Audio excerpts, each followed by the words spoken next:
Buenas noches.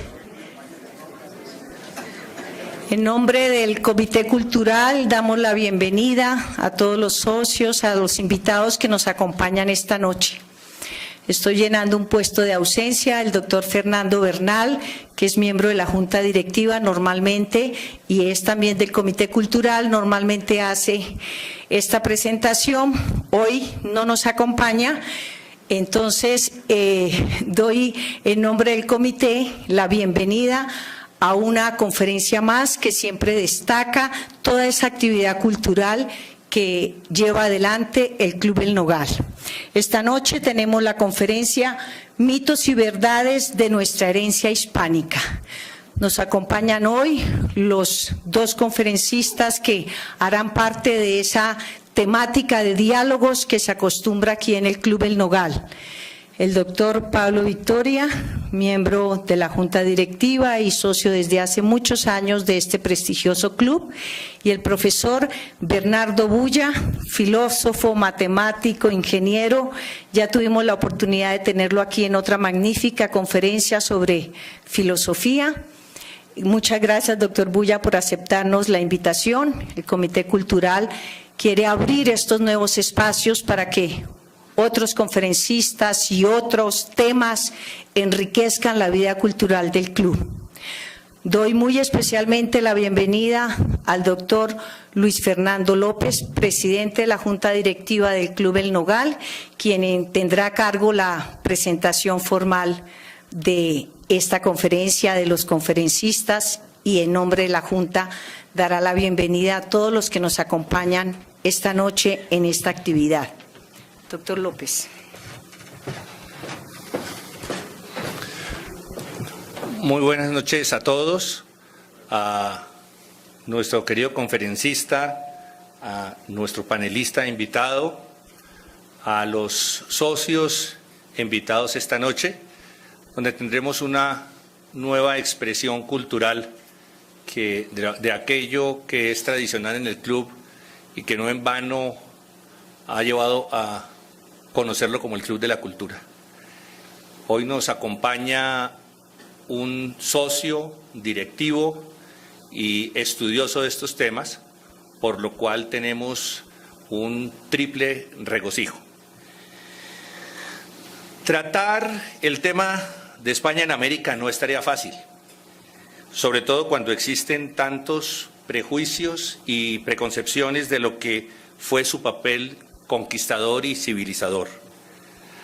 Harto difícil resulta despojarse de estas vestimentas políticas e ideológicas para aproximarse a unos planteamientos que a muchas personas les resultarán novedosos, sin duda fruto de juiciosas investigaciones y reflexiones históricas.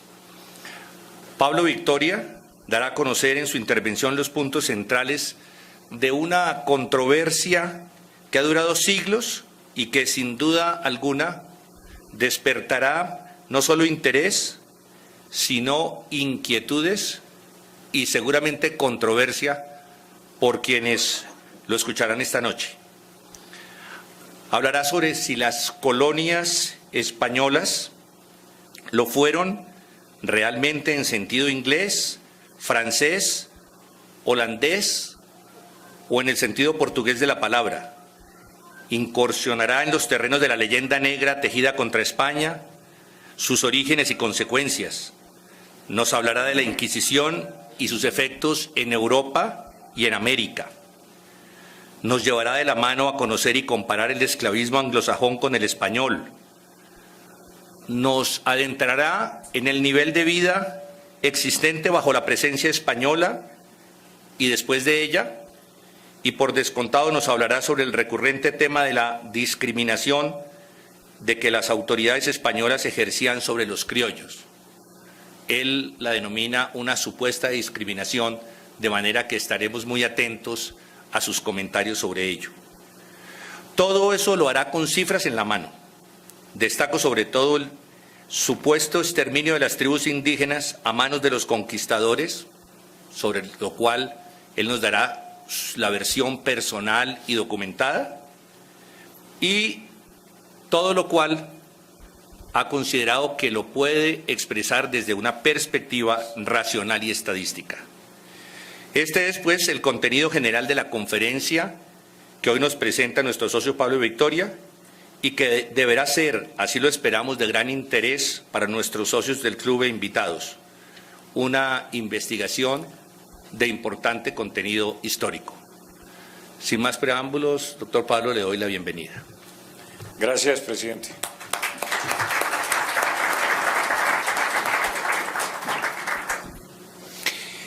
Quiero empezar esta breve charla primero agradeciendo que ustedes se hayan tomado el trabajo de venir a escuchar esta conferencia y, en segundo lugar, destacar una frase de Spinoza que la dijo en su Ética: la verdad es norma de sí misma y de lo falso, al modo como la luz se revela a sí misma y revela las tinieblas. Y yo pienso que esta frase es importante, trascendental, porque lo que se ha dicho sobre España a lo largo de los siglos es casi totalmente falso. Y casi totalmente falso porque la verdad histórica, por lo menos la que yo les voy a presentar a ustedes, señala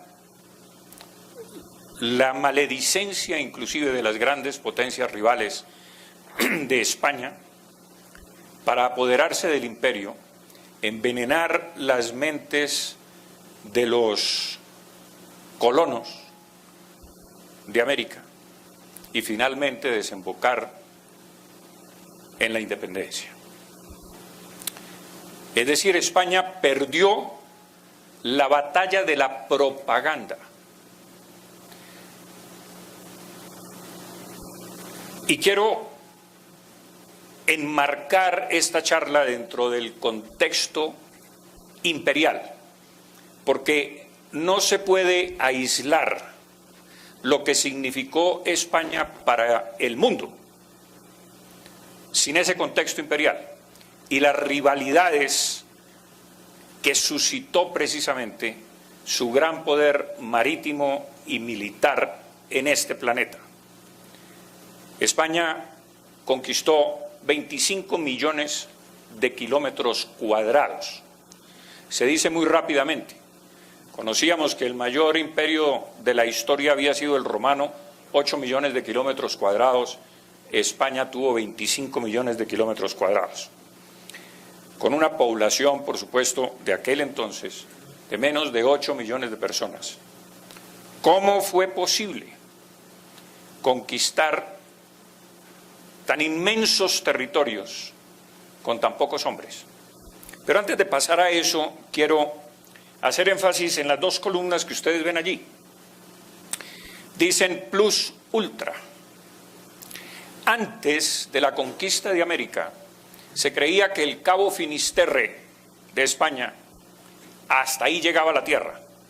Y los españoles en sus escudos ponían non plus ultra, no hay más allá. Este es el fin de la tierra. Cuando se descubre América, cambian sus símbolos con plus ultra, hay más allá. Pero además esas dos columnas tienen una simbología adicional, y es que si ustedes las juntan y envuelven las dos columnas con una S de esos dos leyendas, con esas dos leyendas y una S, es el signo pesos, pero es también el signo del dólar, porque el dólar, quiero que ustedes sepan, era una moneda española. Y ese es el escudo con el águila bicéfala de Carlos I de España y V de Alemania, el quinto emperador que España le da al mundo. España dio 5 emperadores, que es el país que más ha dado emperadores en el mundo. El imperio español en América, como lo pueden observar ustedes, abarcaba grandes territorios, lo que es hoy Alemania, lo que es Austria y gran parte de Italia. por supuesto las Islas Baleares, Córcega, Cerdeña, Nápoles, Malta, Sicilia. Esa presencia española en Europa no se podía tolerar por varias razones. Primero, porque no solamente desequilibraba el poder en Europa, sino en el resto del mundo. Inglaterra tuvo como política siempre el equilibrio del poder, con independencia de quién tuviera la razón en algún conflicto. Inglaterra no se paraba en mientes sobre la moralidad de una acción, la moralidad de una guerra, la agresión que podía sufrir un país, sino que siempre miraba cómo se perturbaba el equilibrio del poder, porque se consideró siempre el poder equilibrante en Europa. Y cuando España se apodera del imperio portugués, el desequilibrio es total. Y entonces había que emprenderla de todas maneras contra España, militar, políticamente y por supuesto desde el punto de vista de la propaganda que dispersaron por el mundo entero holandeses, franceses, portugueses e ingleses e italianos. ¿Italianos por qué? Porque los italianos nunca pudieron reconciliarse con la idea de que si España había sido una provincia romana, Hispania, ahora Italia estuviese dominada por España. Por supuesto, el saco de Roma tuvo mucho que ver en eso, con la guerra propiciada inclusive por Francia y por el Papa Clemente VIII. España conquistó de nuevo o aplastó los ejércitos italianos, por supuesto, con la orden de Carlos I de que cuando derrotara al Papa se le arrodillara y le pidiera perdón. Vemos aquí que Brasil ocupaba solamente esta parte del continente. Luego, después de la independencia, Brasil cayó sobre el resto de tierras españolas. Nosotros perdimos alrededor de 1 millón de kilómetros cuadrados de este país por ser muy blandengues y muy diplomáticos, como lo hemos sido más o menos siempre. Concedimos, concedimos y cedimos hasta perder 1 millón de kilómetros cuadrados. Como ven ustedes, el imperio español se extiende, pero en esta diapositiva vemos cómo España ocupa los territorios portugueses y se extiende hacia el oriente asiático. Todavía hay islas, por supuesto, las Islas Salomón, etcétera, con nombres españoles.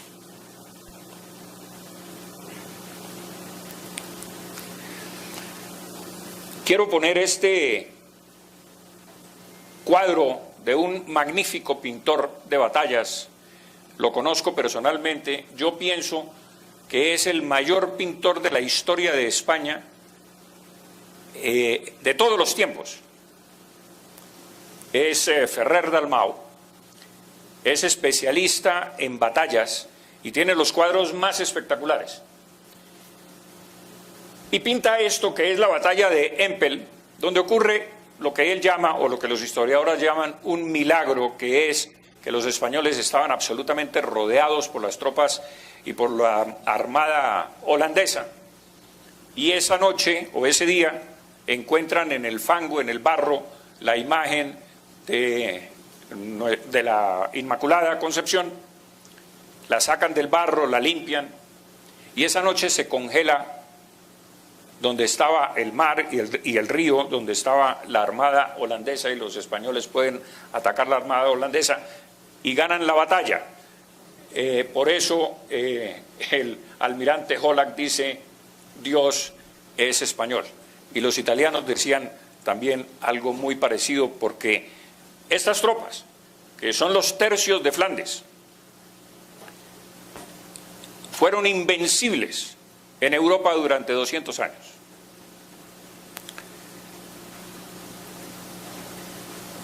Y por eso, con los mapas y cuadros que les he mostrado, cito a Bernardo López, un poeta español, un poema larguísimo, pero que extraigo esto: desde la cumbre bravía que el sol indio tornasola, hasta el África que inmola sus hijos en torpe guerra, no hay un puñado de tierra sin una tumba española. Y eso es perfectamente cierto. Por eso le llamaban el imperio donde no se ocultaba el sol.